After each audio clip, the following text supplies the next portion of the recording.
로마서 15장 1절부터 13절까지 우리 8일자 말씀입니다. 우리 한 절씩 교독하겠습니다.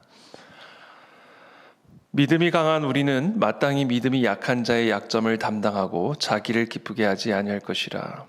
우리 각 사람이 이웃을 기쁘게 하되 선을 이루고 덕을 세우도록 할지니라. 그리스도께서도 자기를 기쁘게 하지 아니하셨나니 기록된 바 주를 비방하는 자들의 비방이 내게 미쳤나이다 함과 같으니라. 무엇이든지 전에 기록된 바는 우리의 교훈을 위하여 기록된 것이니 우리로 하여금 인내로 또는 성경의 위로로 소망을 가지게 함이니라. 이제 인내와 위로의 하나님이 너희로 그리스도 예수를 본받아 서로 뜻이 같게 하여 주사 한 마음과 한 입으로 하나님 곧 우리 주 예수 그리스도의 아버지께 영광을 돌리게 하려 하노라. 그러므로 그리스도께서 우리를 받아 하나님께 영광을 돌리심과 같이 너희도 서로 받으라. 내가 말하노니 그리스도께서 하나님의 진실하심을 위하여 할례의 추종자가 되셨으니 이는 조상들에게 주신 약속들을 견고하게 하시고 이방인들도 그 긍휼하심으로 말미암아 하나님께 영광을 돌리게 하려 하심이라. 기록된 바 그러므로 내가 열방 중에서 주께 감사하고 주의 이름을 찬송하리로다 함과 같으니라. 또 이르되 열방들아 주의 백성과 함께 즐거워하라 하였으며 또 모든 열방들아 주를 찬양하며 모든 백성들아 그를 찬송하라 하였으며 또 이사야가 이르되 이새 뿔이 곧 열방을 다스리기 위하여 일어나시는 이가 있으리니 열방이 그에게 소망을 두리라 하였느니라. 함께 있습니다. 소망의 하나님이 모든 기쁨과 평강을 믿음 안에서 너희에게 충만하게 하사 성령의 능력으로 소망이 넘치게 하시기를 원하노라. 아멘. 네, 오늘 계속해서 이 믿음이 강한 자와 믿음이 연약한 자 사이에 일어날 수 있는 여러 갈등과 또 문제들을 공동체적으로 우리가 어떻게 이것을 해결해야 할지를 사도 바울이 가르쳐주고 또 지도하고 있는 그런 본문을 우리가 계속해서 묵상하고 있습니다. 이 교회 안에는 한 가정 안에도 마찬가지지만 특별히 교회 안에는 믿음이 강한 사람과 믿음이 약한 사람들이 함께 공동체 생활을 하게 됩니다. 우리 순 안에도 믿음이 강한 사람이 있고요, 또 믿음이 약한 사람들이 있습니다.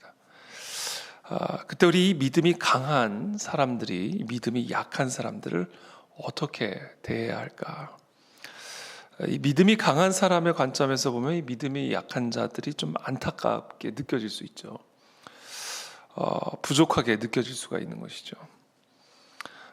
그러다 보면 우리가 이 믿음이 연약한 사람들을 이렇게 받아들이기보다는 자꾸 정죄하거나 판단하거나 비판하려는 그런 경향을 우리가 가질 수가 있게 됩니다. 가르치려고 하거나, 그렇죠?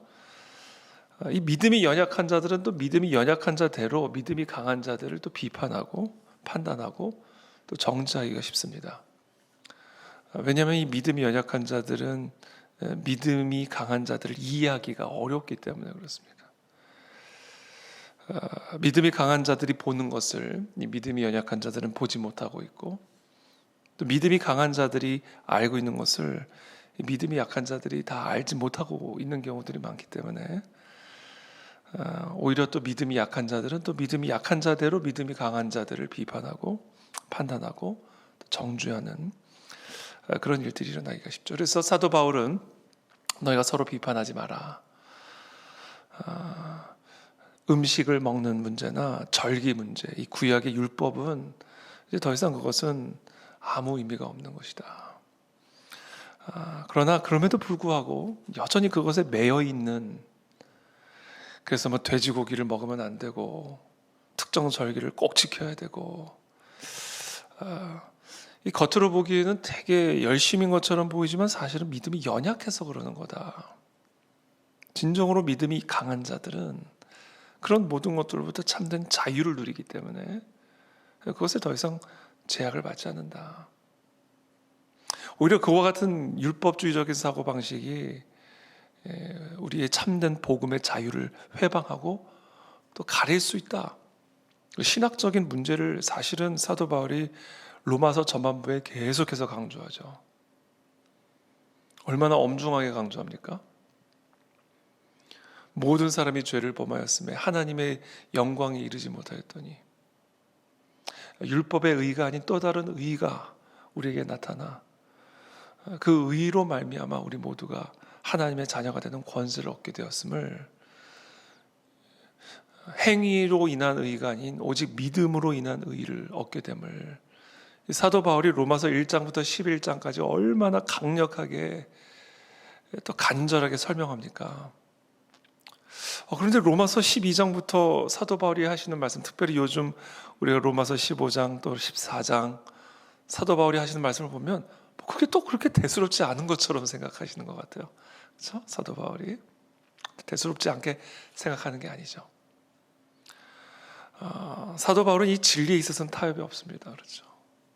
절대로 이 율법주의적인 세계관, 율법주의적인 사고방식, 할례, 음식, 절기 이런 것들이 어떤 식으로든 복음을 가리거나 복음을 약화시키면 안 되는 것이죠.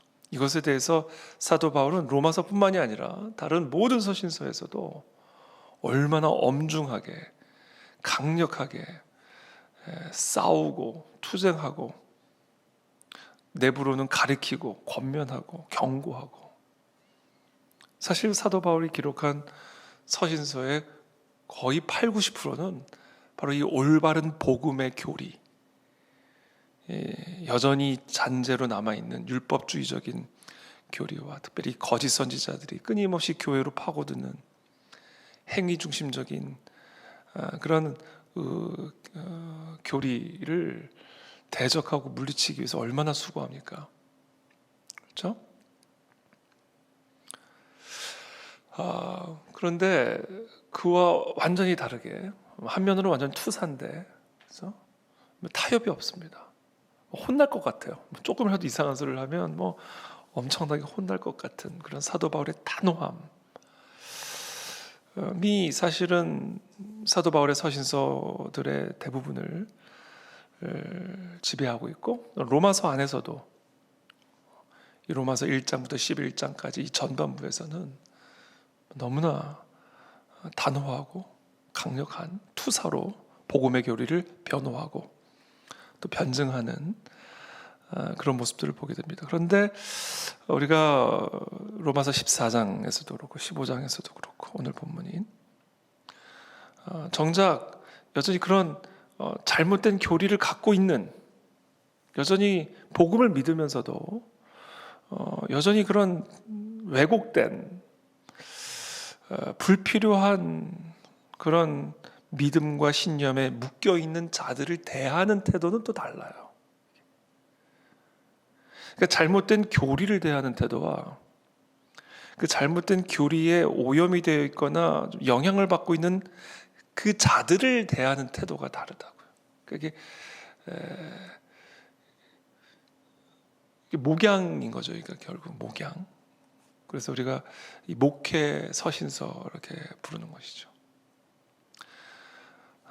믿음이 강한 우리는, 내가 지금 로마서 1장부터 11장까지 너희들에게 설명한 이와 같은 복음의 교리를 온전하게 받아들여서 행위로 말미암는 의가 아닌 오직 그리스도의 보혈로 말미암는 의, 그래서 모든 율법적 요구와 제한과 조건으로부터 우리는 모두 완전히 자유하게 된 그 같은 참된 복음을 받아들인 그와 같이 믿음이 강한 우리들은 여전히 그런 왜곡된 율법주의적 사고방식에 묶여있는 믿음이 약한 자들의 그 약점을 담당해라. 거기까지가 진짜 믿음이 강한 거다. 이렇게 얘기하는 겁니다. 그러니까 이 복음의 확실한 교리를 믿는 것으로 믿음의 강함이 끝나는 게, 완성되는 게 아니라 그와 같은 복음의 확실한 교리를 아직 완전하게 받아들이지 못하는 자들을 받아들이고 용납하고 담당하는 것까지가, 그게 진짜 복음이고 거기까지가 진짜 믿음이다라는 겁니다. 그러니까 복음은 단순한 교리의 문제로 국한된 것이 아닌 정말 그 복음의 그 능력을 드러내고 보여주고 나타내는 것까지 그러니까 신앙과 복음은 교리에 관한 것으로 끝나는 게 아니다. 분명한 교리지만, 건강한 복음적인 교리의 뿌리를 내려야 되지만, 진정으로 그와 같은 복음의 뿌리를 내린 사람들에게서 나타나는 열매가 있는데, 그 복음의 열매가 뭐냐? 그것은 믿음이 약한 자들을 담당하고 용납해 주는 거다. 여기까지가 복음이고 거기까지가 믿음이다. 이렇게 얘기하는 것이죠. 그래서 우리가 믿음이 강한 우리는 마땅히 믿음이 약한 자의 약점을 담당하고 자기를 기쁘게 하지 아니할 것이라. 우리 각 사람이 이웃을 기쁘게 하되 선을 이루고 덕을 세우도록 할지니라. 그러니까 선을 이루고 덕을 세우는 일에 힘을 쓰는 것까지가 믿음이고 복음이다. 그게 사도 바울의 균형이에요. 그게 사도 바울의 성숙입니다. 그리고 사도 바울이 우리 모두에게 요구하고 있는 참된 성숙한 복음주의자들의 모습인 것이죠. 그리스도께서도 자기를 기쁘게 하지 아니하셨나니 기록된 바 주를 비방하는 자들의 비방이 내게 미쳤나이다함과 같으니라. 그리스도께서도 자기를 기쁘게 하지 않으셨고 오히려 비방을 받으셨다라는 겁니다. 그 모든 것들을 담당하셨다. 무엇이든지 전에 기록된 바는 우리의 교훈을 위하여 기록된 것이니 우리로 하여금 인내로 또는 성경의 위로로 소망을 가지게 함이니라. 인내하라 이겁니다. 믿음이 연약한 자들을 인내하라. 이 믿음이 연약한 자들의 그 한계를, 그들의 보지 못하고 있는 것을 인정하라. 우리가 소경이 있죠. 성경에서 이 믿음이 연약한 자들을 이제 소경에 종종 비유를 하는데, 안 보이는 걸 어떻게 합니까? 안 보이는 걸 어떻게 해요? 그러니까 안 보이면 보이는 사람의 말을 잘 들으면 참 좋을 텐데, 오히려 안 보이는 사람이 보이는 사람을 비방한단 말이에요. 오히려 공격한단 말이에요. 그걸 감당하라는 거예요. 그게 진짜 믿음이 강한 자의 모습이다. 그리스도께서 그렇게 하셨듯이. 우리 주님께서 얼마나 답답하셨을까? 태초에 말씀이 계시나 그 말씀이 하나님과 함께 계셨으니 그 말씀은 곧 하나님이시라. 그 말씀 안에 생명이 있었는데 그 생명은 곧 빛이라. 모든 사람들에게 주는 생명의 빛이라. 그 빛이 사람들에게 미쳤지만 사람들이 그 빛을 거부했다. 알아보지 못했다. 얼마나 답답하셨을까, 그렇죠? 진리 그 자체가 이 땅에 오셨지만 대부분의 사람들은, 예수님이 만나신 대부분의 사람들은 그 거짓과 어둠의 영에 꽉 잡혀서 그 빛을 거부하고 오히려 그 빛을 죽였죠. 귀신 들린 자라고 모욕을 했죠. 우리 주님께서 그 상황 속에서 진리를 타협하셨나요? 진리를 타협하지 않으셨죠. 진리는 진리예요. 진리를 타협하는 건 아닙니다. 그러나 진리를 모르는 사람들에 대해서는 그 진리 때문에 받아야 하는 비방과 모욕과 오해를 다 담당하셨다라는 겁니다. 이것이 복음의 모습이고 이것이 진정한 믿음의 모습임을 우리 그리스도께서 우리에게 친히 보여주셨듯이 너희들도 그렇게 자기를 기쁘게 하지 말고 믿음이 연약한 자들의 그 연약함을 담당해라. 이렇게 사도 바울이 가르쳐 주는 것이죠. 그것이 그리스도의 모습이었고 그것이 진짜 복음이고 그것이 진짜 믿음이며 복음은 바로 그와 같은 모습을 통해 확산되고 전파되고 그와 같은 모습을 통해 믿음이 연약한 자들이 믿음의 강건함으로 나아가게 된다는 것이죠. 사도 베드로를 비롯한 그리스도의 사도들은 얼마나 믿음이 연약한 자들이었습니까? 그렇죠? 예수님과 함께 머물면서도 공생의 3년을 내내 예수님과 함께 동행하면서도 얼마나 믿음이 연약한 사람들이었습니까? 그렇죠? 그러나 우리 주님께서 그 연약한 믿음을 끝까지 담당해 주셨죠. 그리고 그렇게 끝까지 담당해 주시는 모습을 통해 사도들은 그 그리스도를 위해 자신의 생명까지 아끼지 아니하고 복음을 위해 수고하고 헌신하는 참된 사도들로 거듭날 수가 있었던 것이죠. 예수님을 배신하고 다 도망갔지만 우리 주님은 묵묵히 그들의 그 모든 배신들을 다 짊어지시고 부활하신 이후에 예수님을 배신하고 다 도망친 제자들에게 찾아가셔서 아침밥을 차려주시면서 네가 나를 사랑하느냐? 네가 나를 사랑하느냐? 네가 나를 사랑하느냐? 내 양을 치라. 내 양을 치라. 내 양을 치라. 그렇죠?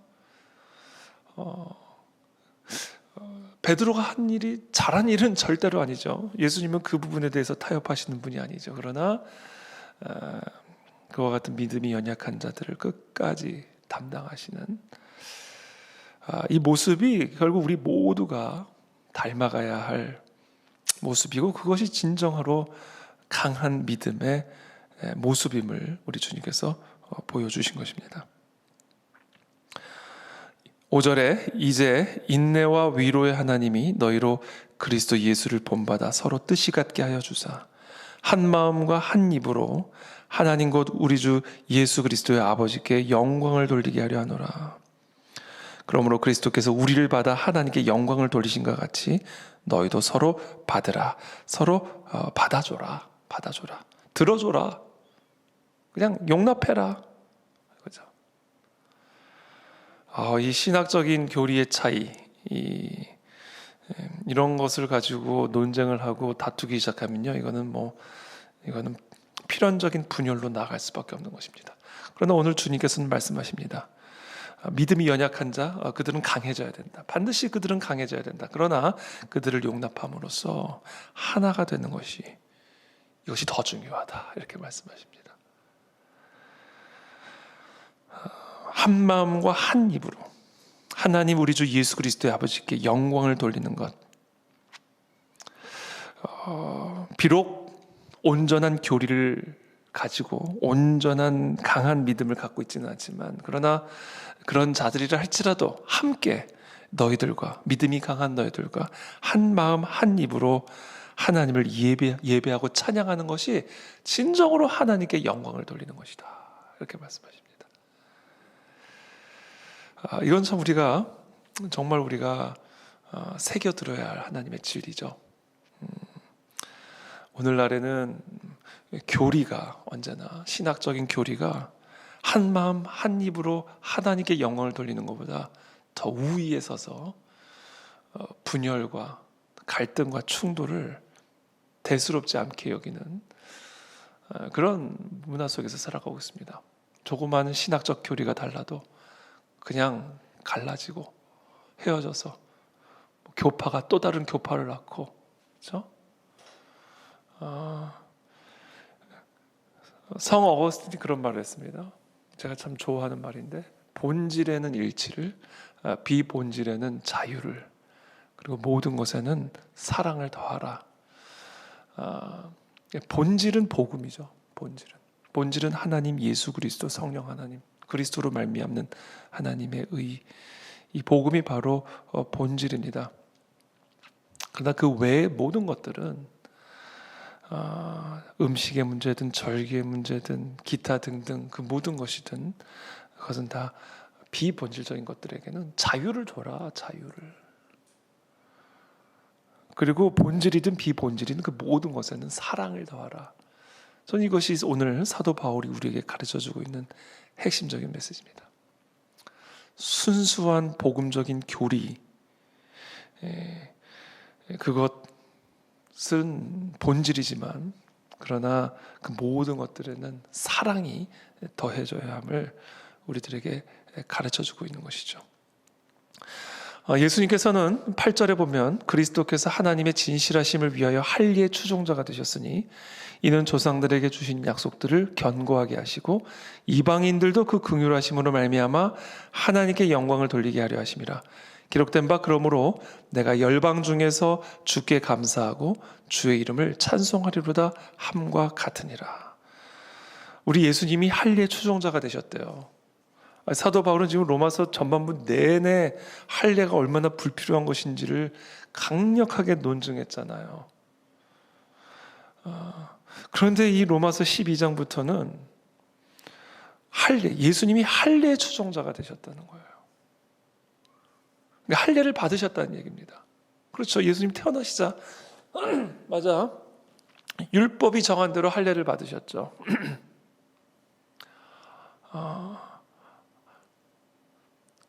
그렇게 함으로써 조상들에게 주신 약속들을 견고하게 하셨다는 거예요. 이게 다 누구를 위한 거예요? 유대인들을 위한 일이었어요.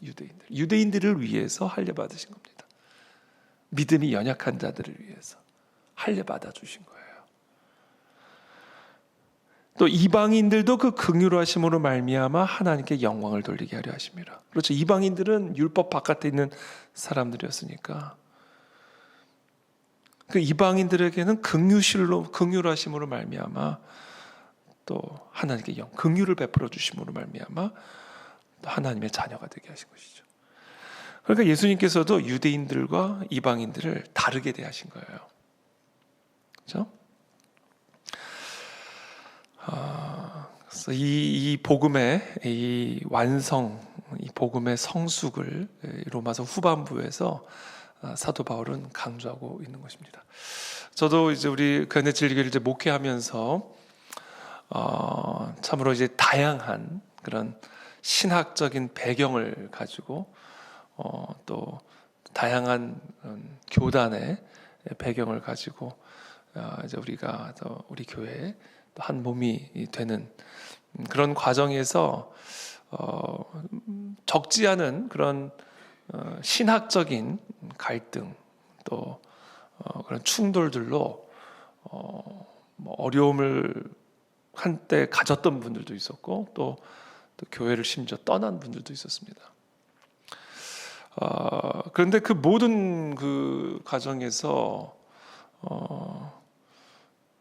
제가 잘못 얘기하거나 틀린 얘기를 한 일은 단 한 번도 없어요. 예를 들면 이스라엘의 문제라든지